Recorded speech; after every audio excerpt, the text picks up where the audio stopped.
yang bukan mahram, masalahnya adalah kita lebih menghormati dan memuliakan syariat dibandingkan melanggar keharaman Allah tabaraka wa ta'ala. Seseorang ditusuk dengan besi panas jauh lebih baik bagi dia dibandingkan memegang wanita yang bukan mahram. Jangan anggap memegang di sini, memegang dalam kondisi berduaan di tengah malam gulita, jangan. Hatta bersalaman di depan orang banyak juga masuk dalam kategorinya. Fa ma'asyiral muslimin yang dirahmati Allah Subhanahu wa taala, saya ini sudah 60 ke atas, Ustaz. Nah, insyaallah kalau yang gitu-gitu saya sudah aman. Iya kira-kira. Nah, kembalikan jawabannya kepada diri kita sendiri. Nah, selanjutnya kata Syekh rahimahullahu taala, dan Nabi sallallahu alaihi wasallam lemah lembut kepada para sahabatnya dan beliau selalu menanyai mereka, mencari kalau tidak ada. Nah, perhatian, si fulan kok enggak kelihatan ya? Nah, kadang Nabi merasa kehilangan si fulan, si Alan. Suatu hari Nabi sallallahu alaihi wasallam pernah bertanya, "Mana si fulan? Kok enggak kelihatan?" "Ya Rasulullah, dia berdiam diri di rumah terus menangis ya Rasul. Sejak turun ayat ya ayyuhalladzina amanu la tarfa'u aswatakum fawqa sautin nabi." Wahai orang-orang yang beriman, jangan mengangkat, meninggikan suara kalian di atas suara Nabi. Lah dia suaranya ini termasuk tipe yang agak keras. Maksudnya tinggi suaranya, bukan karena lancang di hadapan Nabi, bukan. Dia khawatir jangan-jangan ayat itu turun sengaja untuk memperingatkan dia. Begitu para sahabat. Dan Nabi perhatian. Di satu waktu Rasulullah kehilangan, di mana tadi Abu Hurairah? Kok sekarang enggak kelihatan? Naam, begitu Abu Hurairah datang, "Kamu kemana tadi?" "Ya Rasulullah, tadi aku berjumpa denganmu dalam keadaan junub, dan aku tidak mau duduk bermajlis denganmu dalam kondisi junub, aku pulang mandi." Nah, jadi Rasulullah sallallahu alaihi wasallam perhatian kepada sahabat-sahabatnya. Oleh karena itu, siapapun di antara kita hendaknya punya perhatian. Si fulan biasa kok majelis subuh rutin, tapi kok nggak pernah kelihatan sekarang ya? Apa sakit ya? Ayo kita jenguk. Nah, oh si fulan sudah 3 tahun lalu wafat, ya Allah. Sampai nggak tahu wafat aja 3 tahun nggak tahu. Nah, tolong perhatian kepada teman, ikhwah, kepada saudara muslim. Nah, yang biasa kan ketahuan kelihatan, oh si fulan ini kelihatan rajin majelis subuh hari Jumat. Kok nggak kelihatan? Mungkin sakit. Nah, jangan sampai ternyata dia sama dengan kita, sama-sama perantauan dari mana? Dari Jakarta, dari Sumatera, dari Aceh, nggak punya kerabat di sini. Ya kita semua kerabatnya. Mungkin butuh dibawa ke rumah sakit, butuh bantuan. Ya tafaqat, dia perhatian, peduli, lihat kondisi. Barakallahu fikum. Selanjutnya kata Syekh menyebutkan, wa yukrimu karima kulli qaum, beliau memuliakan setiap orang yang mulia dari satu kaum dan menghadapkan wajahnya dan pembicaraannya kepada lawan bicaranya. Masya Allah, ini adab ternyata. Menghadapkan wajah kita kepada lawan bicara. Ini bagian dari adab Nabi sallallahu alaihi wasallam. Selanjutnya, beliau sallallahu alaihi wasallam bukan orang yang membalas kejelekan dengan kejelekan. Bahkan beliau memaafkan dan memberi toleransi. Bahkan syariat yang Allah Subhanahu wa taala tanamkan di dalam Al-Qur'an, idfa' billati hiya ahsan. Balaslah kejelekan dengan yang lebih baik.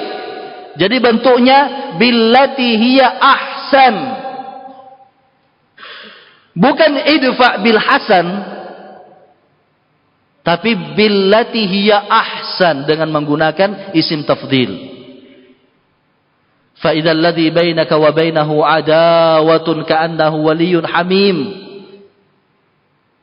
Kalau misalnya terjadi sebelumnya antara dirimu dengannya permusuhan, tapi tindak kejelekannya barakallahu fikum dibalas dengan kebaikan, ternyata menjadi pembela setia.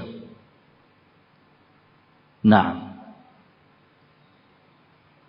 tidak pernah digubris di saat dia dicela, dicemooh, difitnah. Ya terserah. Tidak memudaratkan dirinya. Bahkan orang itu memudaratkan dirinya sendiri di dunia qabla al-akhirah. Orang akan memandang ini orang yang rendahan, yang seperti ini. Orang rendahan. Qabla al-akhirah, sebelum di akhirat, yang Allah pasti membalas kezaliman setiap orang yang berbuat zalim. Tapi justru dia berbuat baik. Nah, dia berbuat baik. Bahkan tidak kurang-kurang malah memberi hadiah. Karena dia tahu asar dan pengaruh dari hadiah, sebagaimana kata Rasulullah, tahadu tahabu. Saling memberi hadiahlah kalian, niscaya kalian akan saling mencintai.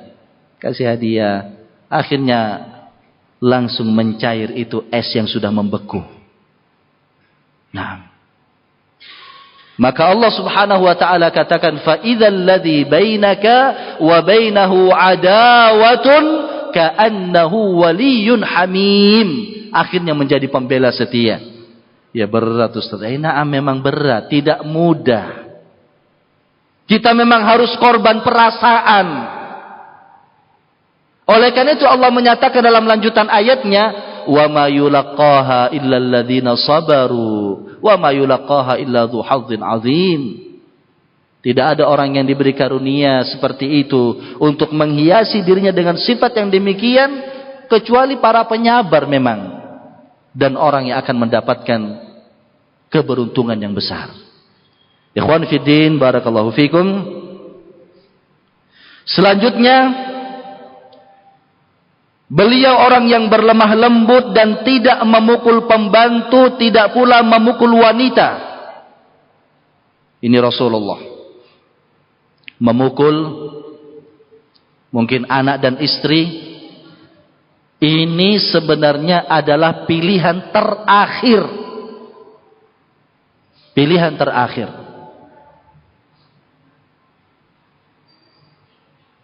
Terjadi pelanggaran dalam rumah tangga, dalam hubungan suami istri, dinasehati dengan lemah lembut. Di lain waktu terjadi, dinasehati kembali dengan lemah lembut. Jadi kuncinya adalah sabar, sabar, sabar. Solusinya adalah sabar, sabar, sabar. Bisa ditingkatkan itu nasihatnya dengan sedikit agak keras. Nah, kalau tidak bermanfaat, ya bisa dilakukan al-hajr, diboikot, wala tahjur illa fil bait, dan jangan memboikot kecuali di dalam rumah. Kecuali di dalam rumah.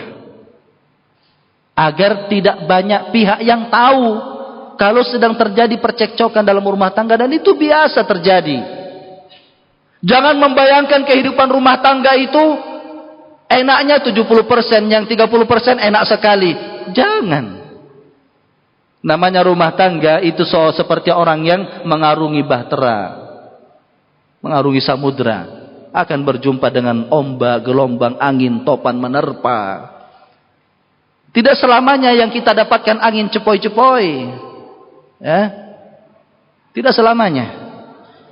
Penuh dengan onak dan duri, aral melintang. Demikian kehidupan rumah tangga. Ketika terjadi demikian, boleh diboikot di dalam rumah. Seorang wanita salehah Naam, suaminya memalingkan wajah darinya saja, itu sudah merasa dia. Yang tadinya suami ini tidak akan bisa tidur jika bukan wajah istrinya terakhir dalam pandangan matanya. Masya Allah, romantisnya luar biasa. Tapi kok malam ini beda ya. Nah, dia tidak seperti ini, bukan dia ini di depan anak, bukan aslinya dia. Wanita salihah yang kata Nabi alaihi salatu wassalam, nisa'ukum min ahlil jannah al-walud al-wadud al-a'ud, yang penyayang, yang peranak, yang cepat kembali. Dia akan datang menyatakan kepada suaminya, aku takkan bisa memejamkan mataku sebelum engkau memberi maaf kepadaku. Ini wanita salihah, sebelum engkau ridha kepadaku. Nah, sudah tidak bermanfaat, tidak punya pengaruh, diboikot, boleh memukul. Darban ghair mubarrih, pukulan yang tidak menyakitkan, yang tidak menimbulkan bekas. Jangan sampai pukulan yang dilakukan, naam, ambil rotan atau sapu yang gagangnya kayu, dipukul di naam daerah-daerah yang membahayakan, atau di tangan saja, bekasnya nggak hilang 4 tahun. Wanita itu jangankan dipukul dengan kayu atau yang semisalnya, antum pukul dengan ucapan saja sudah sangat sakit dia. Wanita itu hatinya lembut, nah dia perasa, sensitif. Jangan sekali-kali memukul jika tidak dalam kondisi terpaksa, sudah puncaknya sudah. Wanita akan menyimpan itu sampai berapa lama pun tidak akan pernah dilupakan jika sampai memukul. Camkan baik-baik. Ikhwan fiddin rahimani wa rahimakumullah. Demikian pula tidak boleh memukul di daerah yang membahayakan secara medis. Nah, secara medis. Wallahu a'lam. Ini yang bisa kita sampaikan, semoga bermanfaat. Jazakumullahu khairan. Subhanakallahumma bihamdika asyhadu an la ilaha illa anta astaghfiruka wa atubu ilaik. Wassalamualaikum warahmatullahi wabarakatuh.